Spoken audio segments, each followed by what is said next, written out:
time of a great cremation is one of the most amazing experiences that can befall a traveler. An elaborate cremation is a rare event, for only the families of Rajas and rich men can afford the expense. And as the number of Rajas and rich men is limited, years often pass between important cremations. Lesser people who die in the intervals and desire cremation during a large ceremony are temporarily buried, and often many bodies accumulate in the temple grounds before such an event takes place. The Balinese, whose religion is founded on the Hindu faith, believe the souls of the dead cannot escape until all that is mortal is consumed by fire. Thus there is much rejoicing when a great man dies, for the bones of the others can then be disinterred and cremated with proper ceremony, and the souls, which are somewhere in the neighborhood, released. In the procession, balanced on the heads of women by upraised arms, offerings are carried to the field of cremation, offerings which will be burnt to assure the departing souls of necessities in future lives.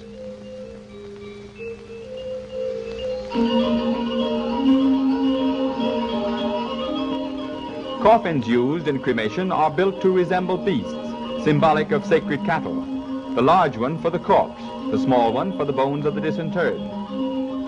In the upstretched hands of 100 men, the winding sheet is carried through the gateway of the temple of the dead. The end of the sheet is attached to the reed-encased body. The body, spiced and anointed with sweet oil, for 2 months has lain in state. Now it is carried by a crowd of half-naked men and placed within the catafalque. Custom decrees there must be a mythical battle between the body and the soul, so friends of the deceased stage the sham fight. Hundreds call out to burn the body and free the soul. Others cry not to burn him, for he is their friend and must not be carried away. The fight takes on an appearance of earnestness as they climb on the shoulders of the bearers and tussle with the corpse, until, as custom dictates, the soul triumphs and the body is won for the flame.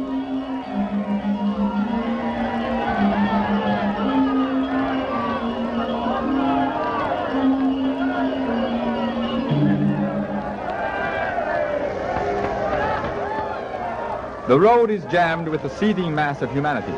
More than 100 coolies move along as though part of a great animal. On their backs they carry the giant bamboo raft, upon which is built the pylon. In the pylon, as in a stately catafalque, the body is carried on its last earthly journey.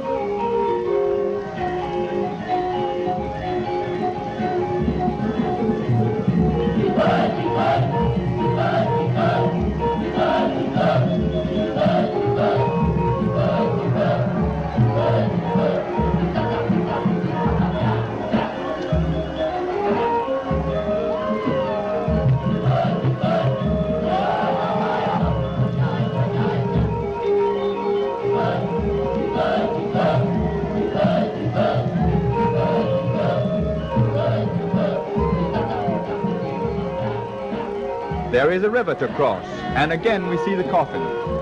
In the grand revelry, 3 have found places on the backs and ride on the synthetic beast. The laboring coolies, tired and sweating under their load, make the most of the refreshing crossing of the river.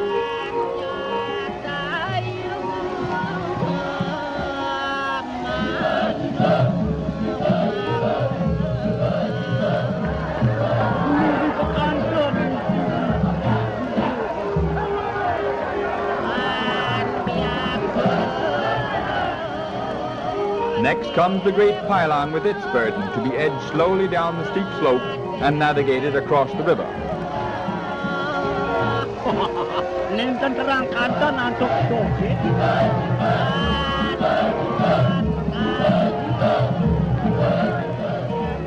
The pylon coolies also enjoy a refreshing fall and join in a friendly splashing of water.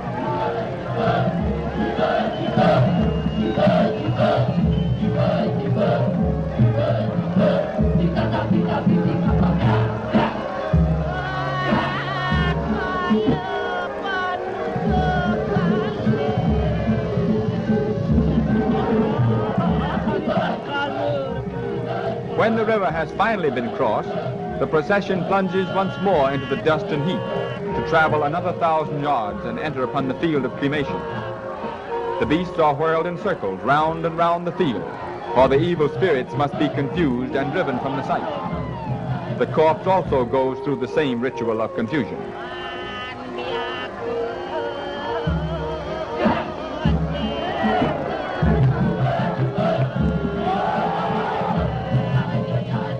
There is a sudden end to the excitement while the corpse is prepared for the flames. After the fire has consumed the body, the ashes are collected and thrown into the sea, and to the Balinese, the soul is released. Within the enclosure of the snow-white coral temple, we look upon a high priest at prayer. Although the Hindu faith is the religion of the Balinese, they have during many centuries adapted it to their own needs, and their creed is today no longer orthodox Hinduism. We watch the movements of the hands as the Brahmin performs the mudras, a ceremony of his faith. This glimpse of a ritual of the Hindu religion is unusual, and only in Bali would an outsider be privileged to witness it.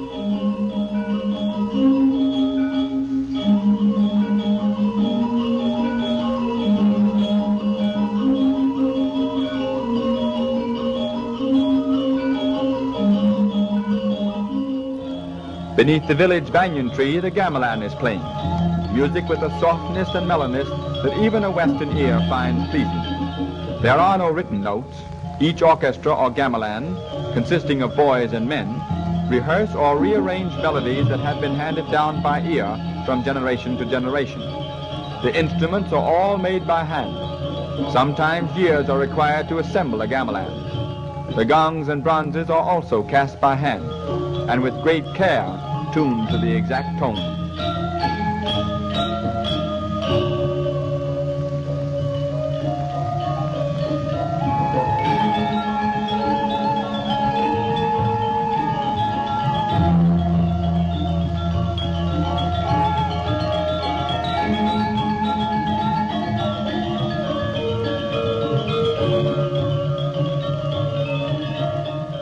The gamelan is playing for the dancers of the village, the lagong dancers, young girls trained since early childhood to execute the movements and steps which interpret stories of history or mythology. They are dressed in costumes of gold and painted silk, and to a stranger seem more like characters from a storybook.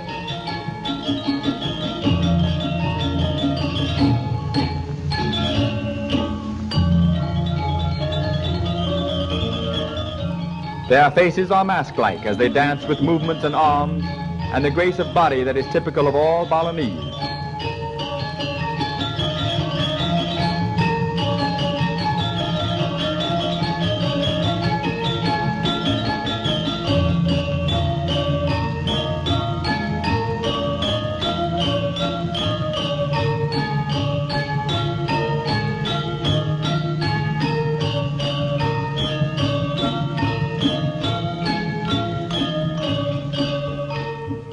Modern dances are interpreted by slightly older girls and young men also. The janga is one of the most popular of these dances, with a rhythm of motion and a gaiety that suggests the happiness of the Balinese of today. Their costumes are more ornamental and colorful. While they dance, they sing and smile at each other, and sometimes at the audience as well.